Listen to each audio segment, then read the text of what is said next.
Olá, você está no canal Servir e Amar Estudos Espíritas. E aqui você encontrará sempre palestras consoladoras e confortadoras. O ensinamento de Jesus para o nosso dia a dia. Canal Servir e Amar Estudos Espíritas. Aqui você encontrará sempre a consolação, o conforto e o direcionamento. Procuramos levar o Evangelho de Jesus a todos os corações necessitados, aqueles que buscam alento, consolação, paz, equilíbrio e harmonia. Inscreva-se em nosso canal. Venha fazer parte deste grupo que procura sempre fazer um mundo melhor. E nada melhor do que nós juntos fazermos a oração do trabalho. Senhor, ensina-nos a orar sem esquecer o trabalho, a dar sem olhar a quem, a servir sem perguntar até quando, a sofrer sem magoar, seja a quem for, a progredir sem perder a simplicidade, a semear o bem sem pensar nos resultados, a desculpar sem condições, a marchar para frente sem contar os obstáculos, a ver sem malícia, a escutar sem corromper os assuntos, a falar sem ferir, a compreender o próximo sem exigir entendimento, a respeitar os semelhantes sem reclamar consideração, a dar o melhor de nós, além da execução do próprio dever, sem cobrar taxas de reconhecimento. Senhor, fortalece em nós a paciência para com as dificuldades dos outros, assim como precisamos da paciência dos outros para com as nossas próprias dificuldades. Ajuda-nos para que a ninguém façamos aquilo que não desejamos para nós. Auxilia-nos, sobretudo, a reconhecer que a nossa felicidade mais alta será invariavelmente aquela de cumprir os desígnios divinos, onde e como queiras, hoje, agora e sempre, que assim seja. E nós estamos estudando o livro Boa Nova, onde o nosso querido amigo espiritual Humberto de Campos dita então a Francisco Xavier essas páginas belíssimas com os esclarecimentos de Jesus ali junto aos apóstolos e que hoje ainda todos nós buscamos compreender. A nossa lição de hoje é a de número 12, amor e renúncia. E começa assim: o manto da noite caía de leve sobre a paisagem de Cafarnaum, e Jesus, depois de uma das grandes assembleias populares no lago, se recolhia à casa de Pedro em companhia do apóstolo. Com a sua palavra divina, havia tecido luminosos comentários em torno dos mandamentos de Moisés. Simão, no entanto, ia pensativo, como se guardasse uma dúvida no coração.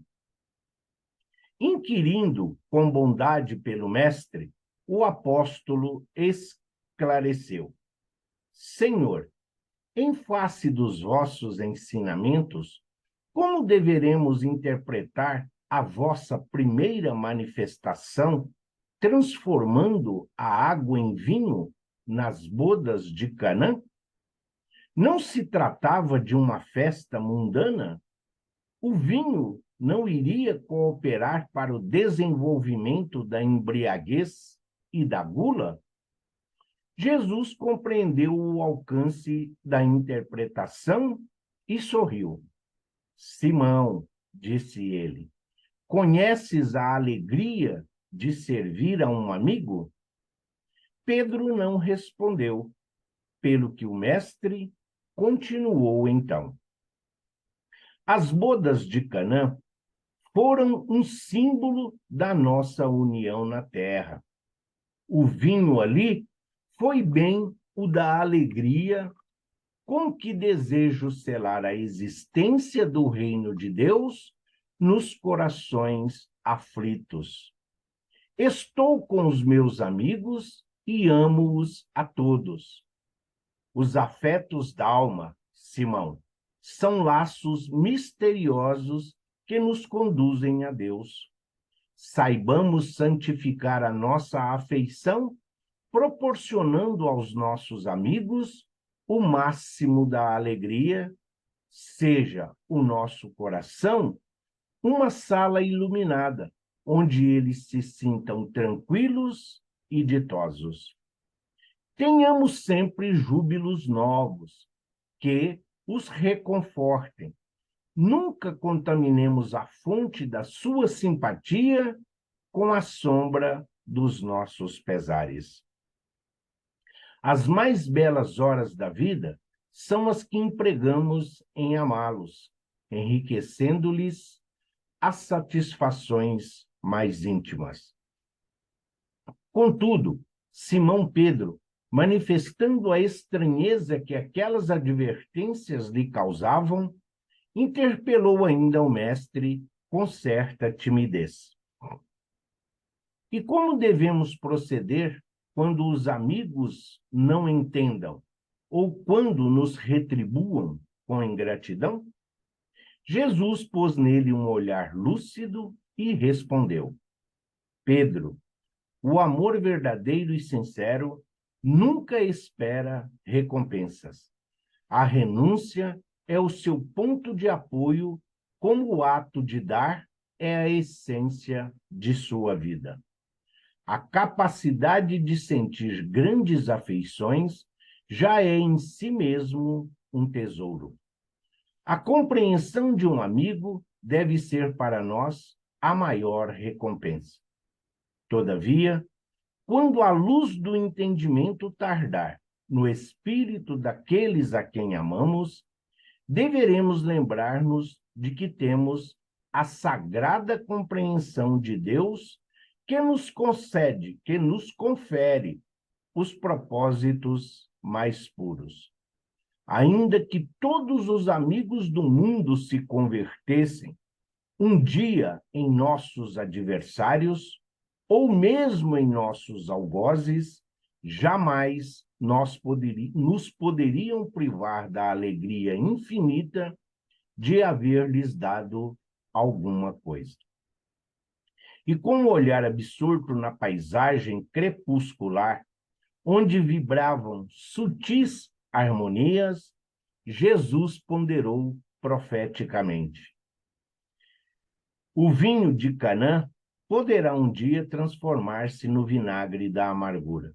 Contudo, sentirei mesmo assim júbilo em sorvê-lo, por minha dedicação aos que vim buscar para o amor do Todo-Poderoso. Simão Pedro, ante a argumentação consoladora e amiga do mestre, dissipou as suas derradeiras dúvidas, enquanto a noite se apoderava do ambiente, ocultando o conjunto das coisas no seu leque imenso de sombras. Nessa primeira parte, Jesus está se referindo às bodas de Canaã, aquele que é considerado o primeiro milagre de Jesus, a primeira manifestação do messianato do Cristo. Ali, quando Jesus transforma a água em vinho, tem muitas lições e muito aprendizado para todos nós. Em primeiro lugar, mostra o lado humano de Jesus. Jesus está em uma confraternização. Jesus está em uma festividade humana, familiar.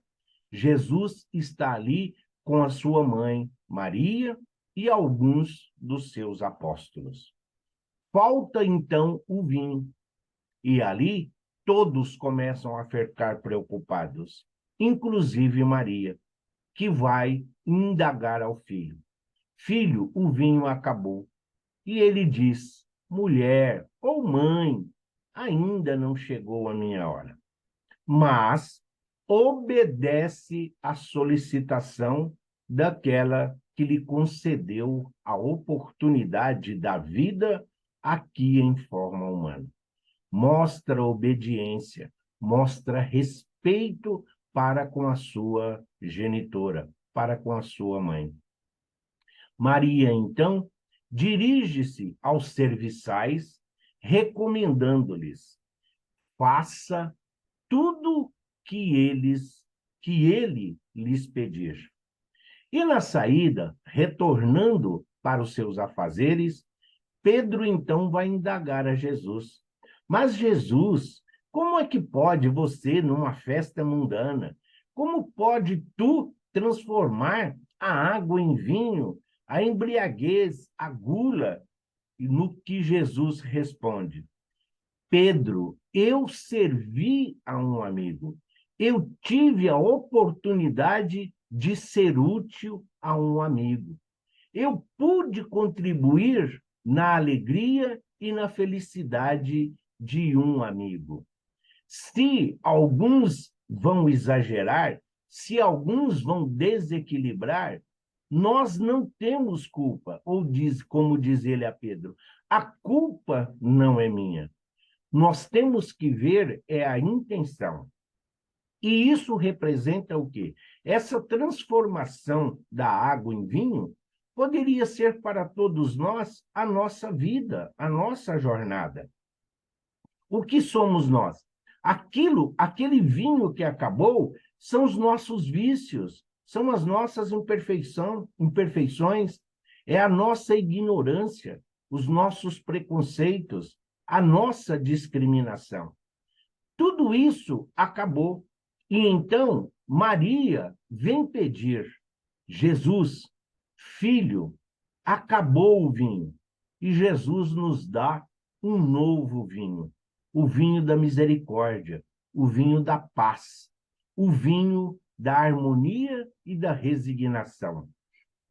Jesus nos oferece, através dos seus ensinamentos, através do legado que ele nos deixou, Jesus nos dá esse vinho com a intenção de que cada um de nós possa se purificar. A recomendação de Maria serve para todos nós e em todas as ocasiões. Faça tudo que ele lhes pedir. Sim, é a recomendação do Cristo. Quem são os serviçais, se não todos nós? Nós estamos aqui a serviço do Evangelho. Nós estamos aqui a serviço do próximo. Nós estamos aqui a serviço das nossas imperfeições, procurando erradicá-las, nos tornando criaturas melhores. E qual é o vinho novo que está sendo servido? O amor, o perdão, a renúncia, o sacrifício, servir a um amigo, servir ao próximo. Se esse amigo nos vira as costas, se esse amigo um dia resolve trilhar outro caminho, nós não vamos criticar, nós não vamos ficar aqui na maledicência, nós não vamos ficar aqui apontando defeitos, ingratidão ou esperando aplausos e reconhecimento. Naquele momento, nós estamos servindo o vinho. É a transformação moral, é a transformação para melhor, seguindo os ensinamentos de Jesus. Trabalhar, servir, amparar, socorrer sempre que necessário, sem olhar para trás, sem esperar reconhecimento. Nós temos que fazer o bem de uma forma natural. o que os outros, o que os nossos irmãos, o que os nossos semelhantes vão fazer com o amor, com o carinho, com o afeto, com a instrução, com o perdão que nós lhe dedicamos, não compete a nós o julgamento.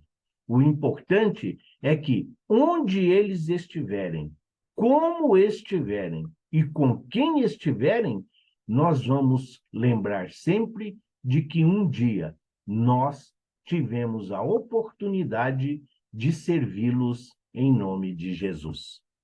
Prossegue Humberto de Campos.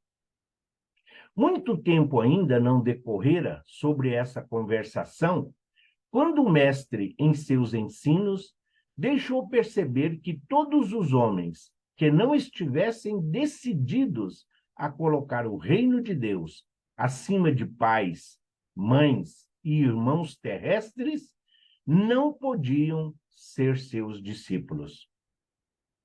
No dia desses novos ensinamentos, terminados os labores evangélicos, o mesmo apóstolo, Pedro, interpelou o Senhor na penumbra de suas expressões indecisas. Mestre, como conciliar estas palavras tão duras com as vossas anteriores observações, relativamente aos laços sagrados entre os que se estimam? Sem deixar transparecer nenhuma surpresa, Jesus esclareceu. Simão, a minha palavra não determina que o homem quebre os elos santos de sua vida.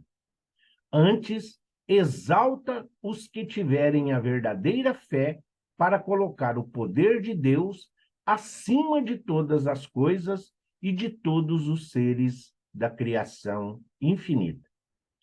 Não constitui o amor dos pais uma lembrança da bondade permanente de Deus? Não representa o afeto dos filhos um suave perfume no coração? Tenho dado aos meus discípulos o título de amigos, por ser o maior de todos.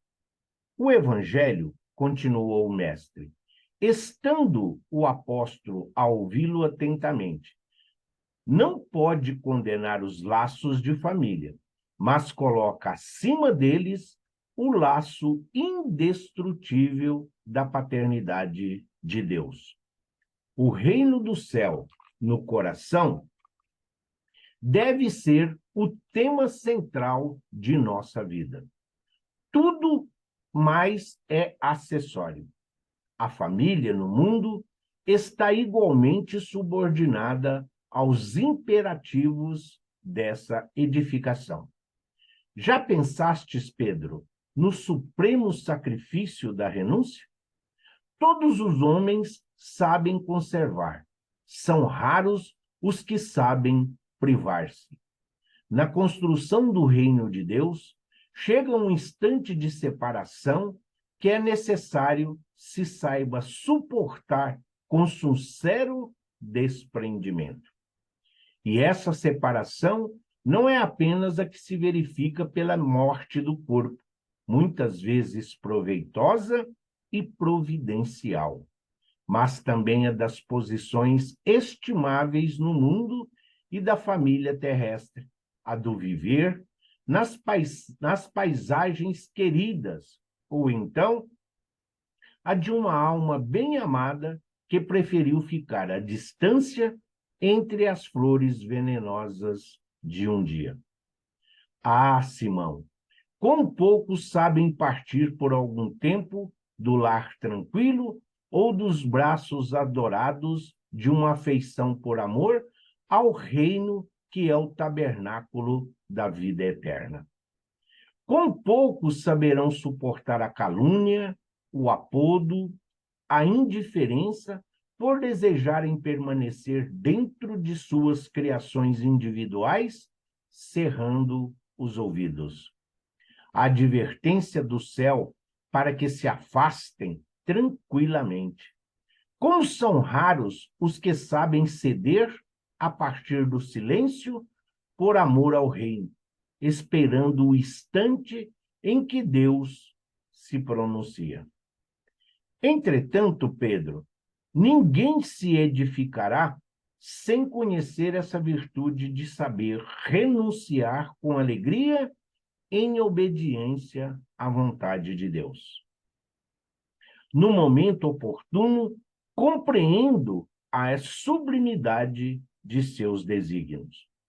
Por essa razão, os discípulos necessitam aprender a partir e a esperar onde as determinações de Deus os conduzam, porque a edificação do reino do céu no coração dos homens deve constituir a preocupação primeira, a aspiração mais nobre da alma, as esperanças centrais do espírito. Ainda não havia anoitecido. Jesus, porém, deu por concluídas as suas explicações, enquanto as mãos calosas do apóstolo passavam de leve sobre os olhos úmidos. Se, nas bodas de Canaã, Jesus mostra o homem no mundo, o espírita no mundo, um homem de bem, sendo o sal da terra, porque todos nós temos, sim, deveres e obrigações familiares, no âmbito doméstico, no âmbito consanguíneo, temos, sim, nos nossos eventos sociais, no trabalho e na coletividade. Jesus mostra que está bem atento a tudo o que acontece. Quando Jesus diz que é preciso deixar pai, mãe e filhos para poder segui-lo, Jesus não está aqui simplesmente destruindo a família.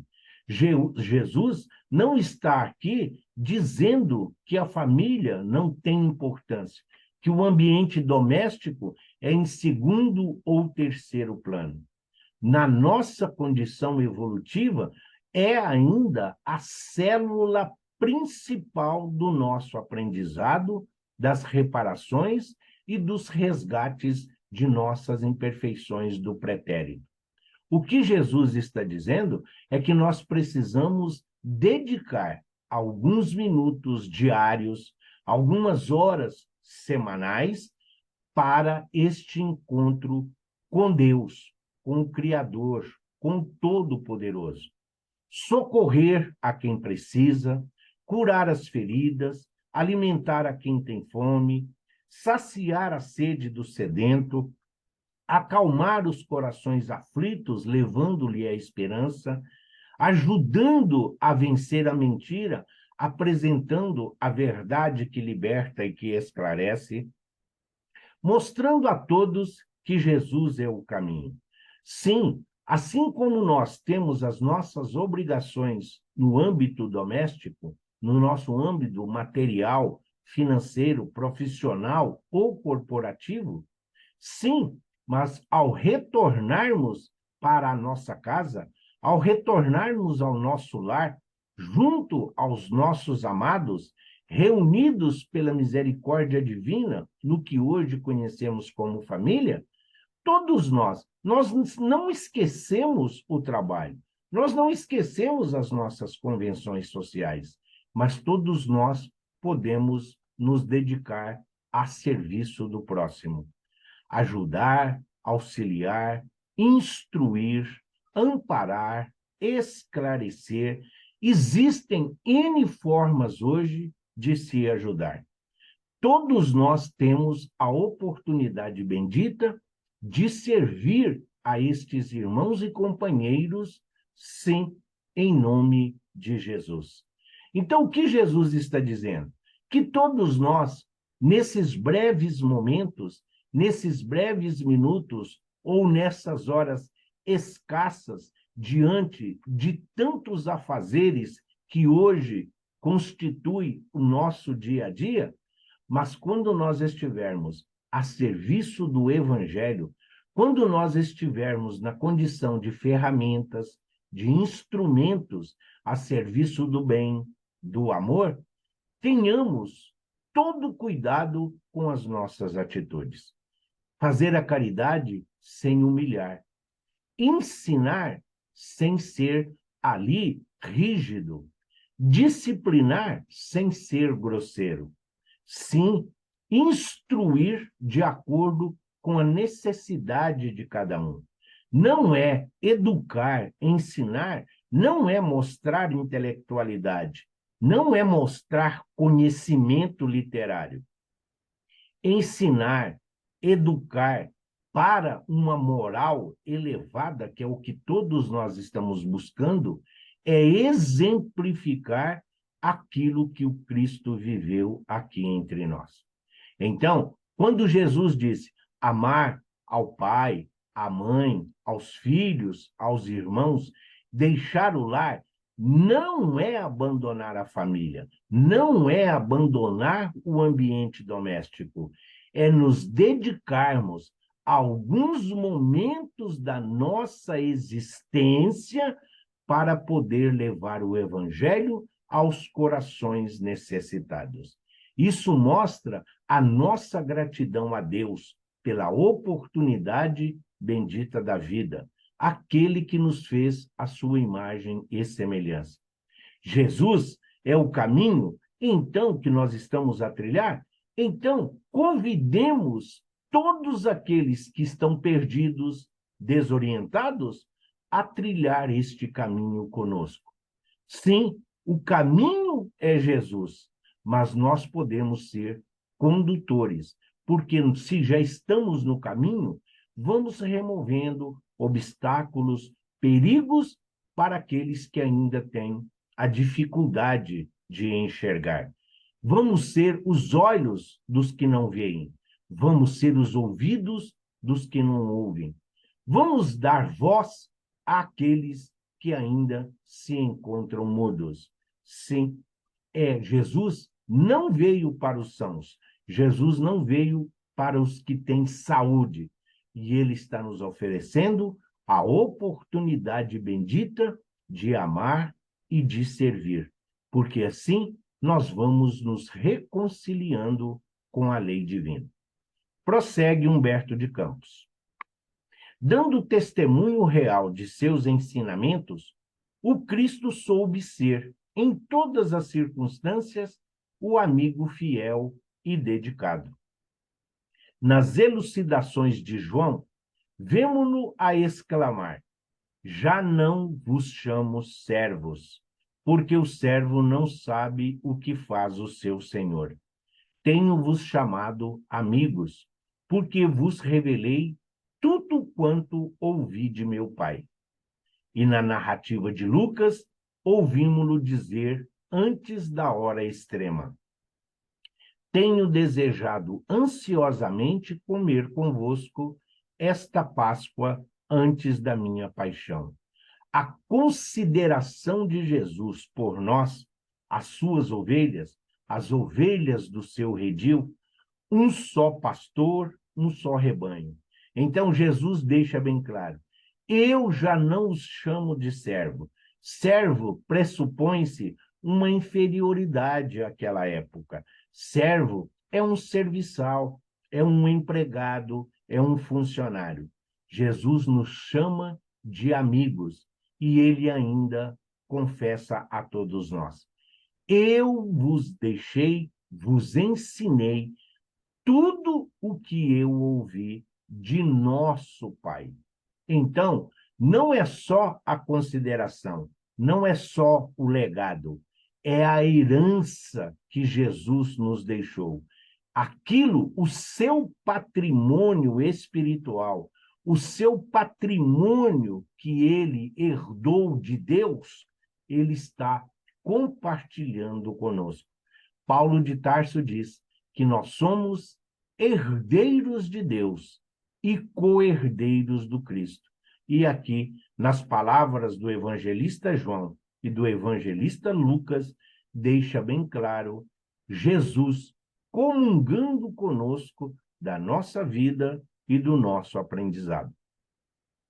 Ninguém no mundo já conseguiu elevar à altura em que o Senhor as colocou a beleza e a amplitude dos elos afetivos, mesmo porque a sua obra inteira é a de reunir pelo amor todas as nações e todos os homens no círculo divino da família universal.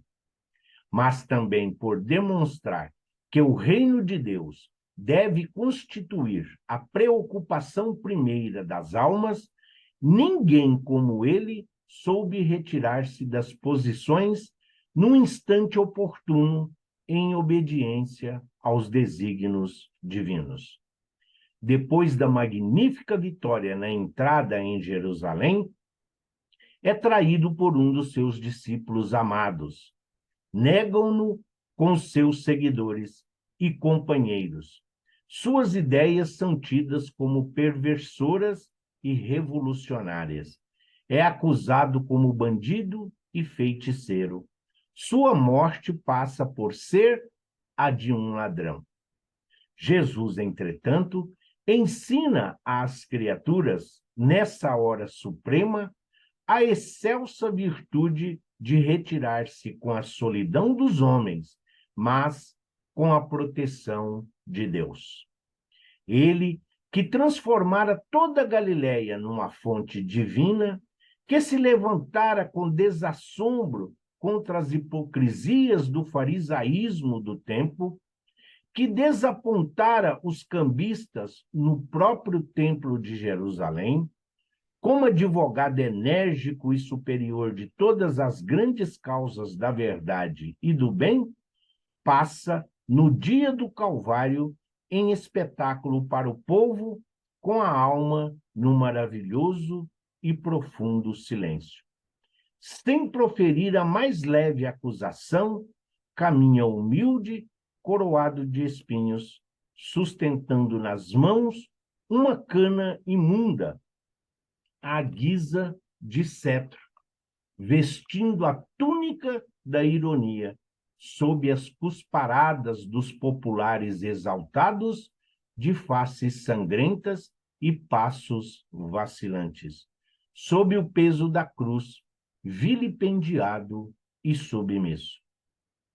No momento do Calvário, Jesus atravessa as ruas de Jerusalém como se estivesse diante da humanidade inteira, sem queixar-se, ensinando a virtude da renúncia por amor ao reino de Deus, revelando por essa a sua derradeira lição.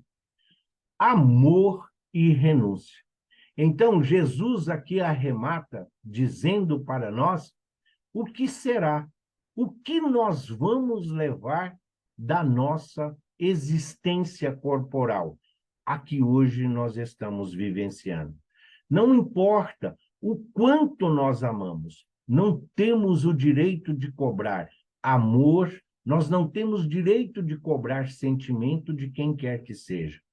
Se algum dia, em algum momento, beneficiamos a este ou aquele, temos que agradecer a Deus a oportunidade bendita de sermos este instrumento, de sermos essa ferramenta.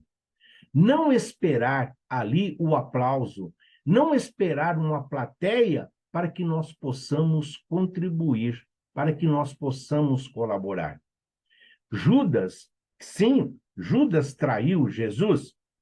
Jesus sabia, até o último instante, Jesus oferece ao amigo a oportunidade da remissão. Quando o centurião vai até o horto ali para prender Jesus, acompanhado que está de Judas, aquele momento Jesus ainda diz ao amigo, ao discípulo: amigo, a que viestes? Ou seja, Jesus sabia o que iria acontecer. Jesus sabia das fraquezas morais. Jesus sabia de todo o materialismo que campeava ainda a existência de Judas. Mas ele amou, ensinou e educou igualmente, assim como fez com Pedro, João e Tiago, aqueles que estavam ao seu lado nas mais importantes passagens da sua existência aqui corporal. E assim devemos todos nós nos portar. Nós devemos fazer o bem onde se fizer necessário. Renunciar. Como diz, todos nós aprendemos a conservar, nós aprendemos a administrar, nós aprendemos a fazer a manutenção, mas ainda estamos muito distante do sacrifício que agrada a Deus, da renúncia em prol. Se nós temos dificuldades com a renúncia em prol daqueles que fazem parte da nossa família sanguínea, consanguínea, imagine renunciar a favor ou em prol de um desconhecido, de alguém que nada diz à nossa existência. É simplesmente um transeunte, é simplesmente um ser humano que está, assim como nós, a caminho do trabalho, de casa, cada um com as suas dificuldades, com as suas aflições, com as suas dores, com as suas decepções, com as suas frustrações. Nada mais é. Quando Jesus está a caminho do Calvário, quando Jesus está indo em direção à crucificação, quantos daqueles que ele curou? Quantos daqueles que ele se fez luz? Quantos daqueles foram por ele alimentados? E estavam ali simplesmente olhando, simplesmente assistindo. Sim, Jesus não pediu para que ali houvesse uma revolta. Jesus não alimentou ali uma guerra. Jesus não alimentou em momento algum uma discussão que levasse ali à discórdia, aos atritos, ou que pudesse verter o sangue do próximo. Jesus ensinou o perdão. Jesus ensinou a renúncia, o sacrifício, servindo a todos, como está na primeira parte da lição que nós lemos. Então, lembremos-nos sempre do que Jesus disse. Servir a um amigo. Servir a um amigo não é simplesmente alguém das nossas relações, não é alguém do nosso convívio. Servir a um amigo é um amigo de ideal, é um amigo de ideal nobre, que está aqui como nós, procurando fazer as devidas reparações e reconciliar-se com a lei divina. Todos nós somos filhos pródigos, mas existem muitos irmãos mais velhos que estão esperando a herança, que estão esperando a recompensa. Estão, sim, no conforto do lar, estão olhando todas as dificuldades, estão ali acompanhando de perto as agruras, as decepções, estão ali vendo o filho pródigo dilapidar o patrimônio, mas nada faz para ajudar. E quando esta criatura que foi em busca do aprendizado, foi em busca da experiência, retorna à casa do pai, não encontra um irmão que possa ampará-lo. O pai, sim. Não é à toa que nós entendemos o Deus como o Senhor, como o pai da parábola do filho pródigo. E por quê? O pai renuncia? Não, a renúncia é uma maneira bem objetiva de nós adquirirmos humildade e simplicidade. Servir onde e com quem estivermos. Amparar, acolher, direcionar. Tudo isso está ao nosso alcance. Tudo isso nós podemos fazer. Sacrificar algumas horas do sono, do repouso físico, atrasar, às vezes, algumas horas para o almoço, para o jantar, para o lanche, para o café, para dar uma atenção, para dar um abraço, para uma palavra de conforto, para servirmos ali de referência a esses irmãos que ainda estão perdidos dentro das dificuldades que a atual sociedade hoje vive. Então, levemos o Evangelho de Jesus em forma de paz, de equilíbrio e de harmonia. Mas levemos o Evangelho de uma forma simples, acessível, que todos possam compreender e nós possamos dizer, como Paulo de Tarso nos ensinou: nós vivemos em Cristo, para o Cristo e com Cristo. Que sejamos dignos e merecedores de sermos chamados filhos de Deus. O trabalho, para nós, é aperfeiçoamento. O trabalho é burilamento. E o próximo, amar ao próximo como o Cristo nos amou. O próximo é a nossa ligação com Jesus, é a nossa ligação com o Pai, com o Criador. Onde e com quem estivermos, que assim seja. Graças a Deus e graças a Jesus.